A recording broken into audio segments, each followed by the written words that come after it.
Bismillah. Assalamu alaikum. Wa rahmatullahi wa barakatuh. Жамаат жигиттер. Москвада жердештерибиз, Ташкент жердештерибиз. Кийимдерди садака офисине берилген экен. Ушу муктаждууларга берилди. Аман эзен алып келип берди ушу Улан деген акебиз. Ушу акебизден Алла ыраазы болсун. Бул акебиз жалаң Россиядан ушу Ташкөмөр дальше Шамасайга чейин жүк ташыйт көптөн бери. Анан ушул жүктөрдү бекер алып келип берип атат. Бул биринчи жолу эмес, буга чейин алып келип берген күндөрү болду. Кышында краскаларды жана башка кийим кечектерди алып келип берип жүргөн.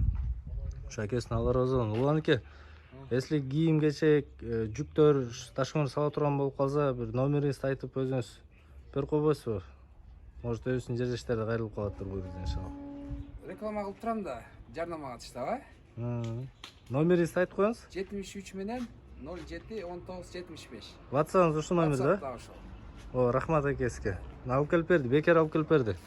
Атайын Москвадан бул жерге. Ушундай патриот жигиттерибиз көп болсун иншалла.